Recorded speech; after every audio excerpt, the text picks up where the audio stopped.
واحد من افضل المهاجمين اللي جم في تاريخ الدوري الايطالي، قوة بدنية واهداف خرافية وعمره ما يخذلك في ماتش كبير. لعب في مسيرته مع اكتر من 13 فريق، بس فترة تألقه التاريخية كانت مع الانتر. صفقة انتقاله للانتر عملت ضجة تاريخية، وكان اغلى صفقة انتقال لاعب في التاريخ وقتها. هو الهداف التاريخي لايطاليا في كاس العالم، ورغم كل اللي قلته عليه ده محدش بيفتكره او بيديله حقه. هكلمك النهاردة عن المهاجم الرحالة كريستيان فييري. يلا بينا. يلا بينا.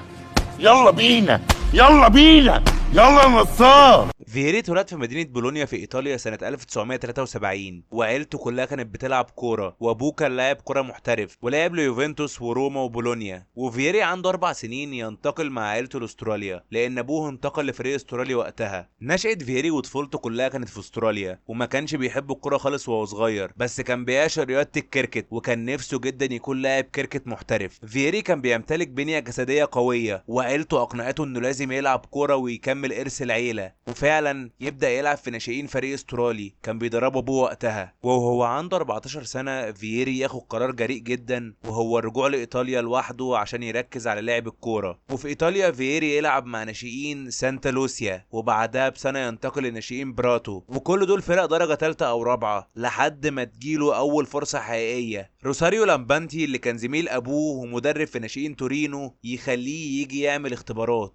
وهناك بقى المدربين في تورينو انبهروا بقوته الجسدية، وقالوا احنا لازم نطوره لانه هيكون مهاجم قوي جدا في المستقبل. وفي موسم 91-92 يكون الظهور الاول لفيري مع تورينو، ووقتها كان عنده 19 سنة بس. فيري ينزل في ماتش جنوا في الدوري في الدقيقة 64، ويسجل اول هدف ليه في الدوري الايطالي بعد 8 دقايق بس من نزوله. وفي كاس ايطاليا فيري بدأ الماتش ضد لاتسيو وسجل هدف. بس في صيف سنة 92 تورينو يعير فيري الفريق بيزا في دوري الدرجة الثانية الايطالي عشان ياخد خبرات، بس فيري للاسف ما كانش بيشارك هناك بانتظام، وقدر يسجل معاهم هدفين. وفي صيف سنة 93 تورينو يعير فييري مرة تانية لفريق رافينا في دوري الدرجة التانية الإيطالي. ونروح لموسم 93-94 بداية انفجار موهبة فييري. فريق رافينا ما كانش فريق قوي، بس فييري كان أبرز اسم هناك، وقدر يسجل 12 هدف وكان هو هداف الفريق. ورغم هبوط الفريق إلا إن فييري لفت الأنظار جدا. وفي صيف سنة 94 فييري ينتقل من تورينو لفينيسيا في دوري الدرجة التانية مقابل 300 ألف يورو، وهناك بقى فييري بقى المهاجم الأساسي واللي اعتماد عليه زاد، وقدر يسجل 11 هدف في الدوري، وكل الاهداف اللي سجلها كانت حاسمه للفريق. وكان خلاص واضح جدا انه ما ينفعش يقعد اكتر من كده في دوري الدرجه الثانيه، عشان بقى في صيف 95 اتلانتا الصاعد حديثا للكالتشيو كان بيدور على مهاجم صغير ويقدر يستثمر فيه فيما بعد، وفعلا ينتقل فيري لاتلانتا مقابل 1.5 مليون يورو. ونروح لموسم 95 96 الانطلاقه الحقيقيه لفييري، واول موسم ليه كاساسي في الكالتشيو. اول ماتش لاتلانتا في الدوري كان قدام بارما، والفريق كان خسران لحد الدقيقة 90، لحد ما فيري يقدر يسجل هدف التعادل وأول هدف ليه مع أتلانتا، ويروح يحتفل بجنون مع الجمهور. وفي تاني ماتش أتلانتا فازت على روما 1-0، وفييري هو اللي سجل هدف الفوز. وفي تالت ماتش قدام نابولي أتلانتا تخسر 3-1، وفييري هو اللي سجل هدف أتلانتا. بس بعدها للأسف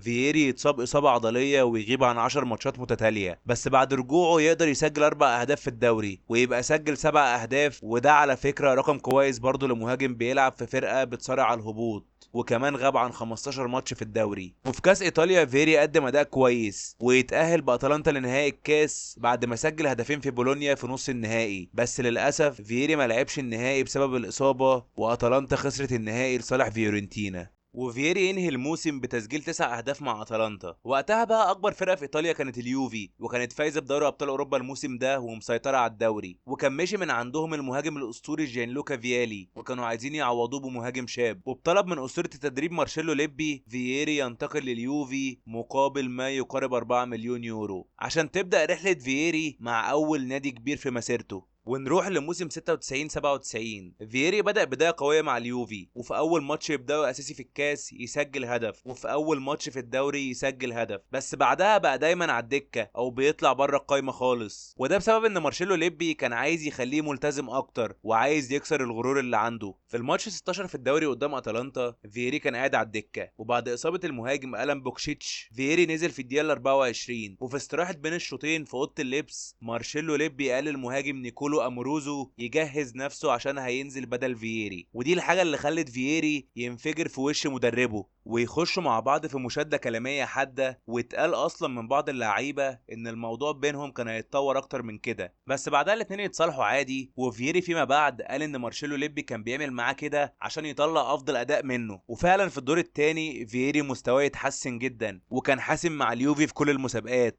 فييري سجل هدف في السوبر الاوروبي قدام باريس ويفوز بالسوبر مع يوفنتوس، وفي الدوري كان حاضر في كل الماتشات الكبيره. هتلاقي انه سجل هدفين حلوين في روما وسجل هدفين قدام الميلان، ومحدش من دفاع الميلان قدر يعمل حاجه قصاده، وسجل هدف في لاتسيو. واجمالا في الدوري قدر يسجل 8 اهداف. وطبعا هتحس ان 8 اهداف دول رقم قليل، بس احب اقول لك ان فييري كان هو هداف اليوفي في الدوري اصلا، ويوفنتوس يفوز بالدوري وفييري يفوز بالدوري الايطالي عشان يفوز باول بطوله كبيره في مسيرته. وفي شهر 3 يتم استدعاء فييري عشان يشارك لاول مره مع منتخب ايطاليا، وكمان قدر يسجل هدف في اول مشاركه ليه مع المنتخب. وفي دوري الابطال فييري قدم اداء كويس، هتلاقي انه سجل هدف التعادل قدام روسنبرج في ربع النهائي، وسجل هدف في الذهاب وهدف في العوده قدام اياكس في نص النهائي عشان يساعد اليوفي في التاهل لنهائي دوري الابطال. وفي النهائي قدام بروسيا فييري بدا بشكل اساسي وعمل ماتش كويس وسجل هدف، بس اتلغى بسبب لمسه يد، وانا سبق واتكلمت عن النهائي ده بالتفصيل في فيديو لوحده. المهم ان يوفنتوس وفييري للاسف يخسروا نهائي دوري الابطال، واجمالا فييري قدر يسجل 14 هدف ويصنع 5 اهداف طول الموسم، ودي كانت ارقام كويسه جدا. وفي الصيف اتلتيكو مدريد الاسباني كان بيدور على مهاجم، ويقرروا يقدموا عرض لفييري مقابل 17.5 مليون يورو ومرتب كبير للاعب. ورغم عدم موافقه مارشيلو ليبي على رحيل فييري، يوفنتوس لقى ان هيكون مكسب كبير جدا، وخاصه انهم لسه شاريينه بمبلغ ما كملش ال 4 مليون من سنه، يعني هيكسبوا فيه كتير. وفعلا فييري ينضم لاتلتيكو مدريد ويبدأ رحلته في الليجا. وقتها فييري عمل حاجة ما كانش أي لاعب إيطالي بيعملها، وهي إنه ينتقل لفريق بره الكالتشيو، لأنه وقتها كان أقوى دوري في العالم. فييري عانى في الأول من هجوم الصحافة عليه، سواء الصحافة الإيطالية اللي اتهمته إنه بيجري ورا الفلوس، أو الصحافة الأسبانية بسبب زيادته في الوزن أول ما وصل. وعشان تبقى في الصورة، أتلتيكو مدريد الموسم اللي فات كان في المركز الخامس في الدوري، والموسم اللي قبله كان بطل الدوري والكاس. فييري بقى في أول 3 ماتشات في الدوري ما عملش حاجة، بس من الماتش الرابع انفجر. فييري سجل في 4 ماتشات متتالية هدفين في سيلتا فيجو، هدف في ريال اوفيدو، هدف في ميريديا، واخيرا هاتريك قدام ريال ساراكوستا. ومن اداء فييري كنت تحس انه مهاجم متفصل على الليجا. بعدها بقى فييري اتصاب لمده 7 ماتشات، بس فييري رغم انه كان بيتصاب كتير ما كانش بياخد وقته وكان بيرجع يتالق تاني، وفي 7 ماتشات متتاليه في الليجا يقدر يسجل في 6 ماتشات ومنهم سوبر هاتريك قدام فريق سلامانكا. وكمان في اليوروبا ليج فييري تالق، هتلاقي انه سجل هاتريك في باوك منهم هدف جميل جدا، وسجل هدف الفوز قدام استون فيلا في ربع النهائي، بس للاسف اتلتيكو تخرج من نص النهائي على ايد لاتسيو. وفييري على فكره كان بيحب الحياه في مدريد جدا، واصلا فييري بطبعه بيحب السهرات والملاهي الليليه والسهر، ودي حاجه هتتكرر معانا على مدار الحلقه. المهم نرجع للدوري. اخر ماتش لفييري في الدوري كان قدام برشلونه بطل الدوري، والماتش يخلص بفوز اتلتيكو 5-2، وفييري كان نجم الماتش بعد ما سجل هدفين وصنع هدف. فييري لعب في الدوري الموسم ده 24 ماتش، سجل 24 هدف، ويكون هو هداف الدوري الاسباني الموسم ده، متفوق على مهاجمين كبار زي ريفالدو ولويس انريكي. فييري طول الموسم سجل 29 هدف وصنع هدف. وبعد اداء فييري العالي يتم استدعائه لكاس العالم 98 مع ايطاليا. في كاس العالم مدرب ايطاليا سيزار مالديني كان بيلعب بخطه 3-5-2 وبيلعب ب2 مهاجمين. فييري بقى كان هو الاساسي على طول، واللي جنبه كان هو اللي بيتغير، سواء كان روبرتو باجيو او ديل بييرو. اول ماتش لايطاليا كان قدام تشيلي، وفييري يسجل اول اهداف ايطاليا في المونديال بعد تحرك وفينش حلوين، والماتش ينتهي بالتعادل 2-2. تاني ماتش كان قدام الكاميرون، وفييري كان نجم الماتش ده بعد ما قدر يسجل هدفين. الهدف الاول كان بطريقه حلوه جدا بعد ما عملها لوب من فوق الحارس، والهدف الثاني عمل فيه مجهود قوي بعد ما التحم مع مدافع الكاميرون وقدر يسجل الهدف. وفي الماتش الثالث في المجموعات قدام النمسا فييري يسجل هدف برأسيه من صناعه ديل بييرو. وفي دور ال16 ايطاليا لعبت قدام النرويج وتفوز بنتيجه 1-0، وفييري هو اللي يسجل هدف الفوز. ورغم الخساره قدام فرنسا والخروج من ربع النهائي بضربات الجزاء، الا ان فييري قدم ماتش حلو جدا قدام فرنسا وسجل كمان في ضربات الجزاء. وفي المجمل كان هو افضل لاعب في ايطاليا في المونديال، وكان تاني هدافين المونديال بفرق هدف واحد بس، وكمان دخل التشكيله المثاليه لافضل 11 لاعب، ووقتها خد اشاده كبيره جدا من جماهير ايطاليا. المليونير سيرخو كارانيوتي بقى اللي كان وقتها رئيس لاتسيو كان عايز يشتري فييري بأي طريقة، ووقتها لاتسيو كان فريق قوي ومدجج بالنجوم نيستا وبافل نيدفيد ومارسيلو سالاس، وفييري ذات نفسه كان نفسه يرجع ايطاليا لان الدوري الايطالي زي ما قلت لك وقتها كان اقوى دوري في العالم. وفعلا ينتقل فييري لاتسيو مقابل ما يقارب ال 29 مليون يورو، وده برضه كان رقم كبير وقتها. ونروح لموسم 98 99. بدايه الموسم كانت صعبه جدا بالنسبه لفييري لانه اتصاب اصابه بعدته عن الملاعب لحد شهر 12، يعني يعتبر نص الموسم. بس زي ما قلت لك ميزه فييري انه كان بيقدر يرجع من الاصابه وكانه ما اتصابش. فييري في 6 ماتشات متتاليه بعد الاصابه يسجل 6 اهداف ويصنع هدف. وقتها لاتسيو كان بينافس على الدوري وفييري كان حاسم في ماتشات كتير، يعني هتلاقي انه صنع هدف الفوز قدام الانتر وسجل هدف الفوز قدام سامدوريا وبولونيا. بس للاسف لاتسيو تخسر الدوري بفارق نقطه واحده بس لصالح الميلان. وفي بطوله كاس الكؤوس الاوروبيه فييري سجل هدف واحد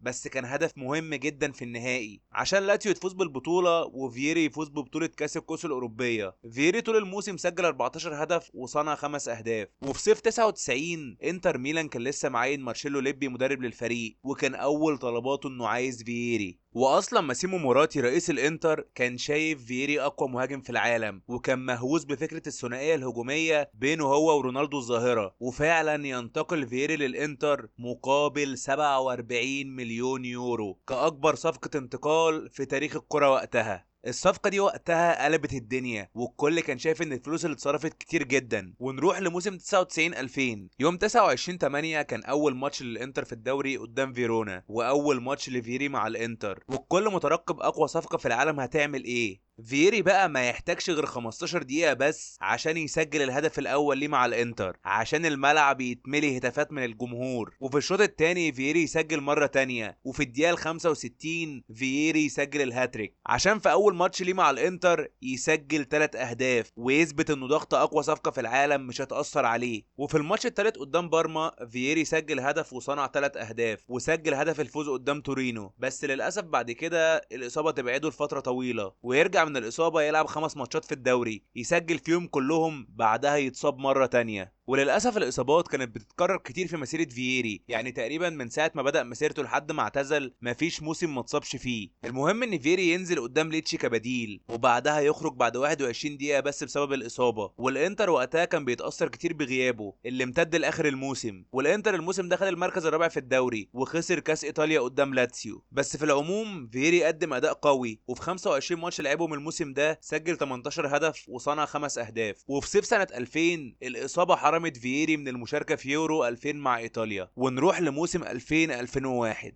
للأسف فييري غاب عن أول 9 ماتشات في الدوري، وبسبب خسارة الماتش المؤهل لدوري الأبطال وسوء نتائج الفريق في الدوري تتم إقالة مارشيلو ليبي وتعيين ماركو تارديلي. رغم أداء فييري كويس وتسجيله 18 هدف في الدوري وصناعته 3 أهداف، إلا إن الإنتر برضه كان أداؤه سيء ويعتبر خسر قدام كل الفرق الكبيرة، منهم الخسارة القاسية جدا قدام الميلان في الدوري بنتيجة 6-0. فييري إجمالا في الموسم ده سجل 19 هدف وصنع 5 أهداف. وللأسف الثنائية اللي كان عايز يكونها موراتي بين فييري ورونالدو الإصابات هي اللي حرمت الجماهير منها، لأنهم لما كانوا بيلعبوا مع بعض كانوا بيقدموا أداء قوي جدا. وعلى فكرة الاتنين كانوا صحاب اصلا بره الملعب، وكانوا دايما بيحبوا يخرجوا يسهروا في الملاهي الليلية في ميلانو. ونروح لموسم 2001 2002، واحد من اقوى مواسم فييري. يبدأ الموسم وفي اول ماتش قدام بيروجيا فييري يسجل هدفين، بس للاسف بعدها فييري يتصاب ويغيب لمدة 8 ماتشات. بس بعد رجوعه من الاصابة وفي 6 ماتشات متتالية يقدر يسجل 9 اهداف ويصنع هدفين. الانتر الموسم ده كان بيتنافس على الدوري مع يوفنتوس وروما، وفي النص التاني من الموسم فييري جمع نقط كتير للانتر باهدافه. هتلاقي انه سجل هدف الفوز قدام الميلان في الديربي وهدف الفوز قدام فيورنتينا. ونروح لاخر ماتش في الدوري قدام لاتسيو. انتر وقتها كان المتصدر ب 69 نقطة ويوفنتوس ب 68 نقطة وروما ب 67 نقطة، يعني الانتر مصيره في ايده ومحتاج بس يكسب. يبدأ الماتش قدام لاتسيو وفييري يسجل هدف التقدم للانتر في الدقيقة ال 12، وبعدها ب 8 دقايق لاتسيو يتعادل، وبعدها دي باجيو يسجل هدف تاني للانتر. بس في الشوط الثاني حصل الانهيار ولاتسيو تسجل 3 اهداف والانتر الانتر يخسر بنتيجة 4-2 ويخسر الدوري لصالح اليوفي، وكمان الانتر يبقى في المركز الثالث.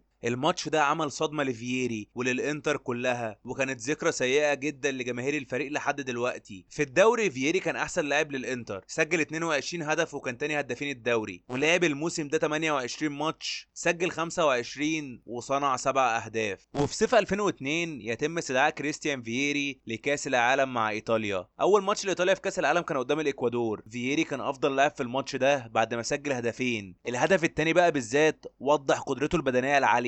وفي الماتش التاني ورغم الخساره من كرواتيا فييري سجل هدف جميل جدا بالراس. وفي الماتش الشهير قدام كوريا الجنوبيه فييري سجل هدف، وبالهدف ده يكون هو الهداف التاريخي لايطاليا في تاريخ المونديال بالتساوي مع باولو روسي وروبرتو باجيو. ورغم خروج ايطاليا قدام كوريا الجنوبيه بس للمره الثانيه فييري كان افضل لاعب من ايطاليا في المونديال. اللي كان غريب جدا لكل الموسم ده هو تجاهل فييري في سباق البالون دور، وانه ما بقاش حتى في اول 10 اسماء في الجائزه. عدم فوز فييري بالالقاب كان هو اللي بيخليه يبعد عن اي جائزه فرديه. وفي صيف 2002 يرحل رونالدو الظاهره عن الانتر وينتقل لريال مدريد، وللاسف الثنائيه اللي كان بيحلم بيها مراتي الاصابات دمرتها وما لعبوش مع بعض غير 11 ماتش بس. الانتر بقى عشان يعوض رحيل رونالدو اشترى كريسبو عشان يكون ثنائيه قويه مع فييري. ونروح لموسم 2002 2003 اقوى موسم في تاريخ فييري. الموسم بدا وفي اول 7 ماتشات في الدوري فييري كان افضل لاعب في الانتر. اول ماتش قدام تورينو هو اللي سجل هدف الفوز، وسجل هدفين قدام فيرونا، وسجل هدف التعادل القاتل قدام يوفنتوس. وقدام بريشيا في الماتش ال 12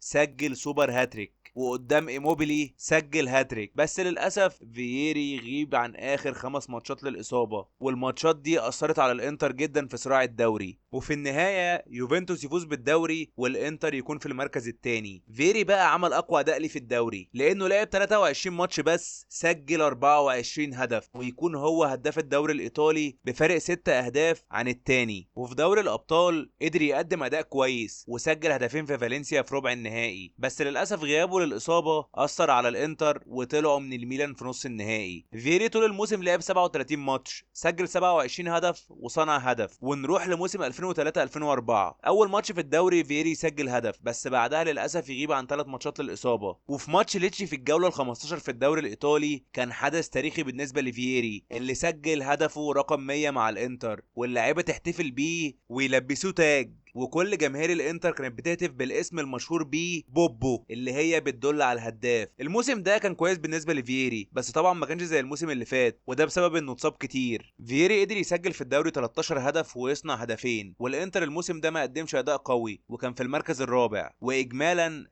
فييري سجل طول الموسم 17 هدف وصنع هدفين، ويتم استدعائه ليورو 2004 مع ايطاليا. وعلى غير عادته فييري ما يقدمش حاجه في اليورو، بس اصلا ايطاليا كلها كان مستوى وحش وخرجت من دور المجموعات. ونروح لموسم 2004 2005 اخر موسم لفييري مع الانتر. وقتها فييري كان بيشارك على فترات وساعات كان بيقعد على الدكه، بس كل ما كان بيشارك كان بيسجل. وفي كاس ايطاليا فييري سجل هدفين وصنع هدف في نص النهائي، وغاب للاسف عن ماتشين النهائي، بس اخيرا فييري يفوز بكاس ايطاليا مع الانتر. واجمالا طول الموسم فييري قدر يسجل 17 هدف ويصنع هدفين. بس الموسم ده والمواسم اللي قبل كده من فتره للتانيه الجماهير كانت بتهاجم فييري وبتتهمه بالتقصير واللامبالاه وانه بيسهر كتير وده بيأثر على الفريق. فييري بقى اكتشف حاجة خطيرة جدا بوظت العلاقة ما بينه وبين إدارة النادي. ماسيمو مراتي كان مخلي شركات تجسس تتجسس على كل حاجة بيعملها فييري، مكالماته وسهراته وكل حاجة في حياته، والكلام ده لفترة طويلة. الحاجة دي خلت فييري يفقد الثقة تماما في مراتي، وكانت صدمة بالنسبة له لأن كان بيعتبره زي أبوه. وفييري يفسخ عقده مع الانتر قبل نهايته بسنة، وبعدها يرفع قضية على الانتر ويطلب تعويض كبير. فترة فييري مع الانتر كانت فترة قوية جدا بالنسبة له، وكان افضل لاعب في الانتر في ال6 مواسم اللي قضاها معاهم. يعني هتلاقي انه لعب 190 ماتش سجل 123 هدف وصنع 22 هدف، وهو الهداف رقم 9 للنادي عبر التاريخ. بس للاسف الفترة اللي قضاها فييري مع النادي ما كسبش الفريق فيها بطولات غير كاس ايطاليا بس. ونرجع بقى لفييري مرة تانية. بعد 4 ايام بس من فسخ عقده مع الانتر كانت الصدمة بالنسبة لجماهير الانتر. فييري ينتقل للغريم الميلان في صفقة انتقال حر، ودي الحاجة اللي كسرت العلاقة وقتها بين فييري وجماهير الانتر. ونروح لموسم 2005 2006. فييري راح الميلان وهدفه كان واضح، وهو ان يكون المهاجم الاساسي لايطاليا في كاس العالم 2006. مع الميلان بقى فييري كان بيشارك كبديل، لانه وقتها كان موجود شيفشينكو وجيلاردينو، وفييري ما يقدرش يسجل غير هدفين ويصنع هدفين مع الميلان في النص الاول من الموسم. وعشان فييري كان باصص على كاس العالم بس وبيحلم يلعب كاساسي، فسخ العقد مع الميلان وينتقل لموناكو الفرنسي في صفقة انتقال حر. وفييري هناك يقدم اداء كويس ويقدر يسجل مع موناكو 5 اهداف، بس للاسف يتصاب في نهاية الموسم ويتأكد غيابه عن كاس العالم. وبعد كده مسيرة فييري كانت هادية جدا. بعد انتهاء عقده مع موناكو ينتقل انتقال حر لسامدوريا، بس بعد شهر واحد بس ومن غير اي ماتش رسمي الطرفين يتفقوا على فسخ العقد بالتراضي، لان وقتها فييري كان بيفكر في الاعتزال. بس بعدها رجع عن القرار ده وانتقل لاتلانتا. وفي موسم 2006 2007 فييري يتصاب معظم الموسم وما يشاركش غير في 7 ماتشات بس، يسجل فيهم هدفين ويصنع هدف. وبعدها ينتقل انتقال حر لفيورنتينا، ورغم وصوله سن ال 35 فييري يقدر يستعيد جزء من مستواه ويقدر يسجل 9 اهداف ويصنع 4 اهداف. وبعدها ينتقل مرة تانية لاتلانتا يلعب معاهم 9 ماتشات ويسجل هدفين، واخر هدف يسجله في مسيرته يكون قدام يوفنتوس. وبعدها فييري يعلن اعتزاله الكورة في سن ال 36. فييري للاسف ما كانش محظوظ، يعني مثلا هتلاقي فترته مع الانتر كان هو نجمهم الاول وقدم معاهم كل حاجة، بس ما فازش غير ببطولة واحدة. وبعد رحيله عن الفريق الانتر فاز ببطولات كتير. وحتى مسيرته مع ايطاليا كانت كده، لعب معاهم 2 كاس عالم كان افضل لاعب فيهم، وكاس العالم اللي ما راحوش ايطاليا فازت بيه. فييري سجل طول تاريخه 236 هدف مع الانديه اللي لعب معاها اللي هم 12 فريق، ده غير 23 هدف سجلهم مع ايطاليا. وفي النهايه لو الفيديو عجبك ما تنساش اللايك والاشتراك وتفعل زر الجرس، وقول لي تحب اتكلم عن مين الحلقه الجايه.